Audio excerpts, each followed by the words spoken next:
Today on the Paul Street Journal, we're talking about small businesses. What role do small businesses play in understanding Catholic social teaching on economics?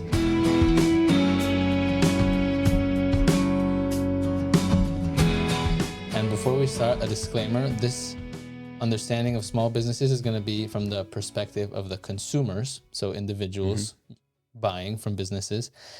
And also a larger disclaimer about the church and the Paul Street Journal. We're not necessarily against large corporations. There's a good, better, best strata of goods principle that is always applying.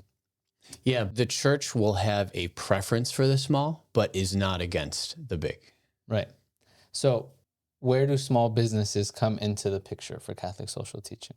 Catholic social teaching from an encyclical and doctrinal perspective really starts in 1891 with Pope Leo XIII's Rerum Novarum.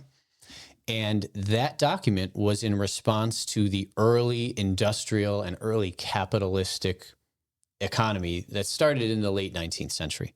So in that economy, we see a huge conglomeration of capital and wealth, and the average worker was living in a terrible state.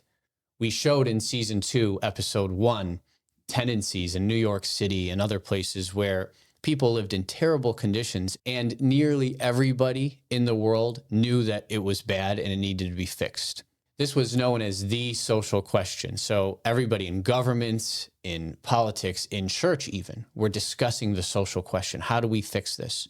So Marx and Engels and other communists and socialists, they believed that the way of fixing the problem was ridding the world of private property.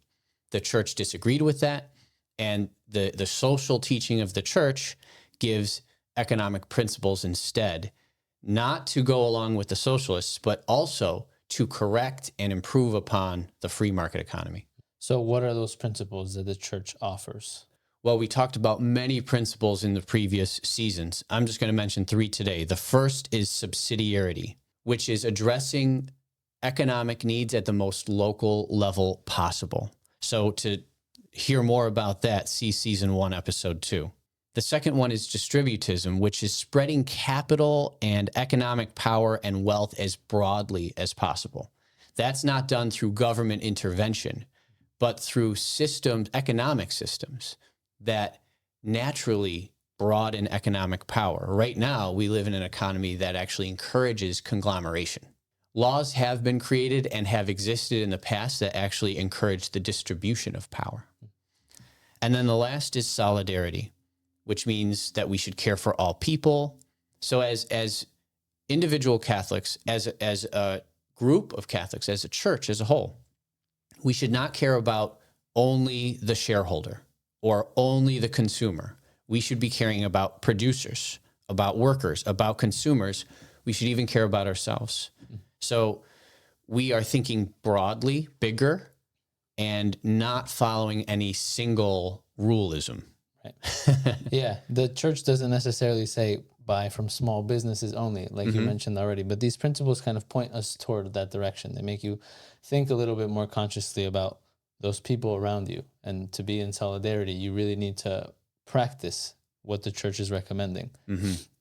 So then how is that applied on an individual level? How does the practical consumer apply the principles from the church? Well, I think you start by trying your best to purchase local from small businesses. So as a consumer, you're identifying, I could go to this giant corporate restaurant chain, right? Or I could go to the local mom and pop restaurant. Same thing for where you're buying everyday household items, grocery items, so forth. The second thing you could do, you should seek quality over quantity. So you don't need a lot of stuff to be happy. The more times you could buy a high quality item that lasts longer. Think about clothing, think about furniture, not the stuff that you're going to throw away when you move, but the stuff you're going to want to move with. Invest in those types of things. Even if they're used, that's okay. Next thing is be willing to pay a premium to shop local and to shop small. And note that there is a cost to buying cheaply. It might be on the short term less expensive for you, but you have to think about what you're doing to your community by shopping big over small, what you're doing to society, what you're doing to the environment, and what you're doing to your own life. If you have many, many low quality things and they're constantly breaking, think about the time cost of constantly repairing them and replacing them. So think quality over quantity. And you should consider how you vote. So no matter your political affiliation, you can identify candidates or parties that will discourage the conglomeration and the accumulation of wealth in few hands and encourage the distribution of wealth, not through taxes, right? But through systems that will encourage more home ownership and less tenancies, less renters, less landlords. Laws that will encourage and support more small businesses and discourage companies to get larger and larger. Less mergers and acquisitions, more small businesses. And the giant companies, it's okay to even break them up.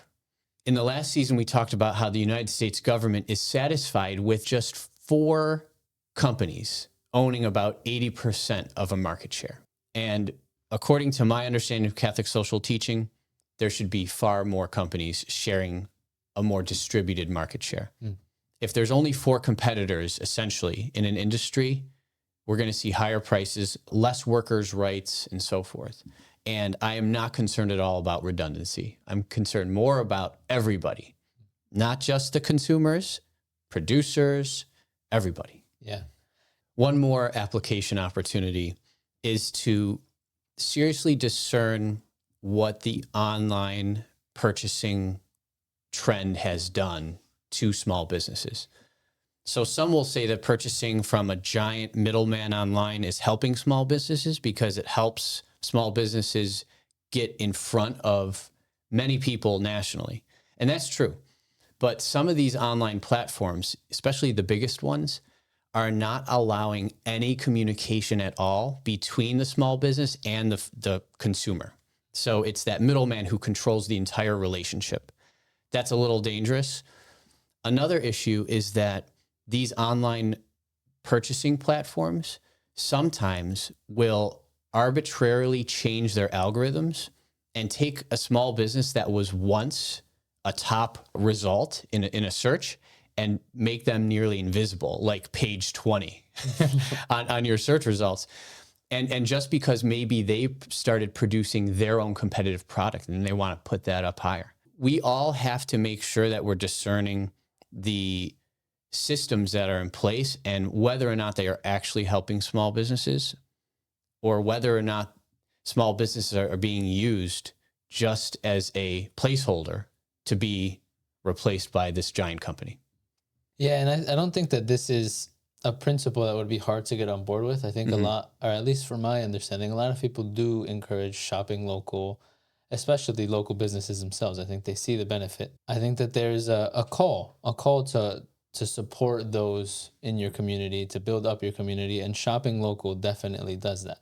But like we've already said, there is a good, better, best principle. Sometimes people can't afford to shop local. So one thing we've talked about before is concentric circles going outward. If you do need to buy from a bigger company or you can't buy local, then you should. But you should always be guided by these principles, right? You shouldn't be condemning your past actions, but just hope to move forward using the principles that we're laying out, that the church has in reality laid out. And that does it for this episode of the Paul Street Journal. Thanks for watching.